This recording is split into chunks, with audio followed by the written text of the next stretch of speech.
Merry Christmas and Happy New Year from the Chennai Silks. Let the celebrations begin. No compromise. உங்க சைடுலயும் எங்க சைடுலயும். GT Holidays, South India's #1 travel brand. உங்க toilet cleaner bison toilet cleaner குவாலிட்டியை விட பெட்டர்னு நிரூபிச்சா உங்க மொத்த பணமும் refund. இப்போது 79 ரூபாயில். பவானி யாரும் காவிரி யாரும் ஓடுற இந்த கொங்கு மண்டலத்தின் ஈரோடு மாவட்டத்திற்கு வருகை தந்திருக்கும் நம் வெற்றி தலைவர் ஜனநாயகன் அண்ணன் விஜய் அவர்களே, கழகத்தின் பொதுச் செயலாளர் அண்ணன் ஆனந்த் அவர்களே, கொங்கு நாட்டின் சிங்கம் இல்ல கொங்கு நாட்டின் இளம் சிங்கம் அண்ணன் செங்கோட்டையன் அவர்களே. நான் ஏன் இளம் சிங்கம் சொல்றேன்னா, அண்ணன் எப்ப டிவிகேல சேர்ந்தாரோ அப்பவே அவருக்கு 20 வயசு கம்மியாயிருச்சு. அப்பா என்ன ஸ்பீடு கூட நடக்கவே முடியல. மற்றும் மாநில மாவட்ட நிர்வாகிகளே, காவல்துறை நண்பர்களே, ஊடக நண்பர்களே, தளபதி நெஞ்சில் குடியிருக்கும் நண்பா நண்பிகளே, உங்கள் அனைவருக்கும் வணக்கம்.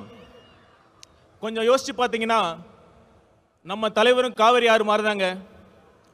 ஆத்துக்கு ஏழை பணக்கார வித்தியாசம் தெரியாம எல்லா வயலுக்கும் பாயும். அதே மாதிரி தான் நம்ம தலைவரும் ஏழை பணக்கார வித்தியாசம் பார்க்காம, சாதி மதம் இனம் வித்தியாசம் பார்க்காம அனைவருக்கும் நல்லது மட்டுமே செய்யணுங்கிற ஒரே தலைவர் நம் தலைவர் அவர்கள்.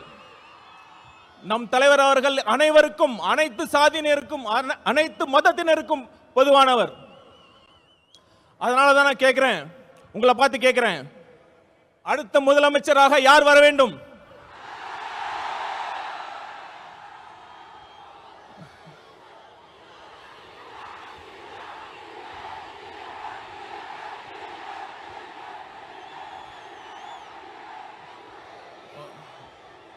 அதோட முக்கியமான கேள்வி, ஏன் நம் வெற்றி தலைவர் முதலமைச்சராக வர வேண்டும்?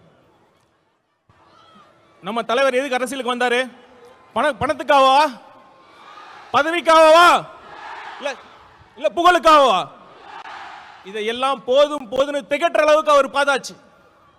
அவரோட நெருங்கி பழகியவன் என்ற முறையில் சொல்றேன், அவர் வர்றதுக்கான ஒரே நோக்கம், தனக்கு பணம் பேர் புகழ் எல்லாம் கொடுத்த இந்த தமிழ்நாட்டுக்கும் தமிழக மக்களுக்கும் ஏதாவது நல்லது செய்யணுங்கிற ஒரே நோக்கத்துக்காக தான். அந்த நம்பிக்கை என்கிட்ட ஆழமா இருந்ததுனாலதான் அண்ணன் சொன்ன மாதிரி என்ன ஐஆர்எஸ் பதவியை, நான் கஷ்டப்பட்டு படிச்ச ஐஆர்எஸ் பதவியை தூக்கி எறிஞ்சிட்டு அண்ணன் பக்கத்தில் நிக்கிறேன். அந்த நம்பிக்கை உங்ககிட்ட இருக்குல்ல? உங்ககிட்ட மட்டும் இல்ல, ஒட்டுமொத்த தமிழ்நாட்டு மக்களுக்கும் அந்த நம்பிக்கை இருக்கு. தளபதி வரார், நல்லது செய்ய போறார் என்ற நம்பிக்கை இருக்கு. அடுத்து இன்னொரு விஷயம், நம்மளை பார்த்து ரசிகர் கூட்டம்னு சொல்றாங்க. ஒரு நிமிஷம், அதுக்கு நான் சொல்றேன், இப்ப நம்ம கூட அண்ணன் இருக்கார்ல, கே செங்கோட்டையன் அண்ணா அவர்கள், ஒரு காலத்துல அவர் தீவிர எம்ஜிஆர் ரசிகர், இன்னைக்கு ஒட்டுமொத்த தமிழ்நாடு மதிக்கின்ற ஒரு மிகப்பெரிய ஆளுமையாக இருக்கிறார் இல்லையா? இருக்கிறார் இல்லையா? அதே மாதிரி இந்த ரசிகர் கூட்டத்தில் இருந்து இன்னும் எத்தனை செங்கோட்டையன் வரப்போகிறார் என்பதை பாருங்கள். ஆனா ஒண்ணுங்க, ரசிகர் கூட்டமா கூட இருந்துடலாம், ஆனா அந்த திமுக மாதிரி கொள்ளையடிக்கிற கூட்டமா,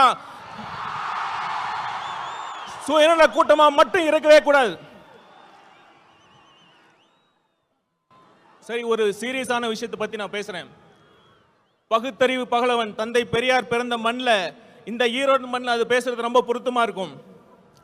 1916ஆம் ஆண்டு நீதி கட்சி தொடங்குறப்ப அது முக்கியமான நோக்கம் என்ன தெரியுமா?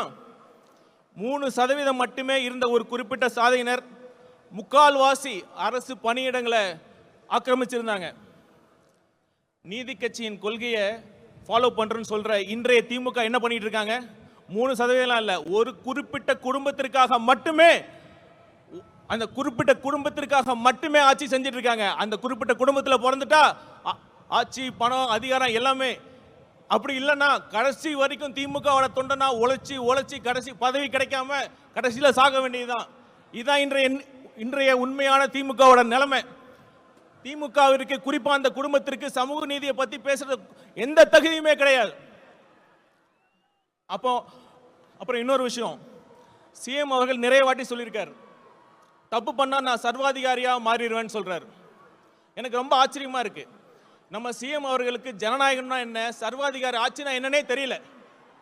ஒரு தவறு நடந்தா தப்பு பண்ணவங்களை கண்டுபிடிச்சி தீர விசாரிச்சு அவங்களுக்கு தண்டனை வாங்கி கொடுக்கறதுல ஜனநாயக முறையில தான் அதுக்கான சரியான வழிமுறை தான் ஜனநாயகமே தான். ஆனா சர்வாதிகார ஆட்சியில தான் ஆட்சியாளர்களை கேள்வி கேட்டால் அவங்களை அரெஸ்ட் பண்ணி உள்ள வைக்கிறதும் உண்மையான குற்றவாளிகள் வெளியே சுத்துறதும் சர்வாதிகார ஆட்சியில் தான் நடக்குதும். சிஎம் சார், நீங்க சர்வாதிகாரிலாம் மாறலாம் தேவையில்லை, நீங்க சர்வாதிகாரியா தான் இருக்கீங்க. தயவு செய்து முடிஞ்சா ஜனநாயகவாதியாக ஆக முயற்சி பண்ணுங்க. ஆட்சி நல்லா நடத்துறாங்களா இல்லையோ, இந்த விளம்பரத்துக்கு மட்டும் குறைச்சலே இல்லைங்க. இப்ப சமீபத்தில் வெல்லும் தமிழ் பெண்கள்னு ஒரு விழா நடத்தினாங்க. அதுல ஒரு மூத்த பெண் போலீஸ் அதிகாரி வந்தாங்க. அவங்க யாருன்னு சிஎம் சாருக்கு தெரிஞ்சிருக்க வாய்ப்பில்லை, நான் சொல்றேன். Seema Agarwal IPS madam. அவங்க யார் தெரியுமா? இப்ப தமிழ்நாட்டுக்கு டிஜிபி அப்பாயின்ட் பண்றதுக்கு யூபிஎஸ்சி பரிந்துரைச்சாங்க 3 பேர். அதுல முதல் இடத்துல இருந்தாங்க. சிஎம் அவர்களே, நீங்க உண்மையாலுமே தமிழ்நாட்டு பெண்களை மதிக்கிறதா இருந்தா, அவங்களுக்கு உண்மையாலுமே தமிழக பெண்கள் மீது உங்களுக்கு அக்கறையா இருந்தா, அந்த யூபிஎஸ்சி பரிந்துரைச்சு அந்த அதிகாரிங்க நீங்க அப்பாயின்ட் பண்ணிருக்கணும். அதை தவறிட்டீங்க. கண்டிப்பா நான் சொல்றேன், தமிழ்நாட்டு பெண்கள் உங்களை நம்பவே மாட்டாங்க.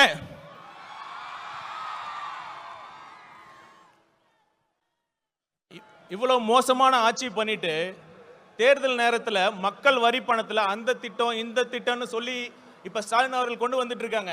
இது எப்படி தெரியுமா இருக்கு? பள்ளிக்கூடத்தில் பசங்க சரியா படிக்கலன்னா வாத்தியார் என்ன பண்ணுவாரு? சரியா படிக்கல, சரியா ஹோம்ஒர்க் பண்ணலன்னா வாத்தியார் என்ன பண்ணுவாரு? இம்போசிஷன் எழுத சொல்லுவார். அது மாதிரி 4.5 வருஷம் ஒழுங்கா ஆட்சி பண்ணாம கடைசி நேரத்தில் அந்த திட்டம் இந்த திட்டம்னு சொல்லி சிஎம் ஸ்டாலின் அவர்கள் இம்போசிஷன் எழுதிட்டு இருக்கார். அந்த இம்போசிஷனை எழுத வச்ச வாத்தியார் யார் தெரியல? நம்ம தலைவர். கொஞ்சம் பொறுமையா இருங்க. ஒரு நல்ல ஆட்சி எப்படி நடத்தணும்னு நம்ம தலைவர் அவர்கள் உங்களுக்கு எல்லாத்தையும் கிளாஸ் எடுக்க போறாரு. அப்போவாச்சும் பார்த்து கத்துக்கங்க. கடைசியா ஒண்ணு சொல்லிட்டு வந்து இவ்வளவு பேசிட்டோம். நம்ம பாஜக பாசிச பாஜக பத்தி பேசாம இருந்தா எப்படி? இப்ப ஏதோ ஒரு பிரச்சனை பண்ணிட்டே இருக்காங்க. இப்ப சமீபத்தில் மகாத்மா காந்தி தேசிய ஊரக வேலைவாய்ப்பு திட்டத்தோட பேரை மாத்தி விபிஜி ராம் அப்படின்னு கொண்டு வராங்க. இத மாநிலத்தோட நிதி பகிர்வை குறைச்சிருக்காங்க. அதெல்லாம் கூட அடுத்த விஷயம். நான் கேட்கிறேன், இப்ப இந்தியாவில் அனைத்து மொழிகள் பேசுற மக்கள் இருக்காங்க. எப்படி ஒரு ஹிந்தி பெயரை வைக்கிறீங்க? இதுக்கு முன்னாடி தான் ஐபிசி சிஆர்பிசி போன்ற சட்டங்களுக்கு சமஸ்கிருத பேரை வைக்கிறீங்க. தெளிவா ஒன்று புரிஞ்சுக்குங்க, இது ஒரு கூட்டு குடும்பம். அனைத்து மொழிகளுக்கும் முக்கியத்துவம் கொடுக்க வேண்டும். ஆங்கிலம் என்பது ஒரு இணைப்பு மொழி. அதை நீங்கள் புறக்கணிக்க கூடாது, புறக்கணிக்கவும் விட மாட்டோம். இறுதியா ஒண்ணு மக்களை கேட்டுக்கிறேன். மக்கள் முடிவு பண்ணிட்டாங்க.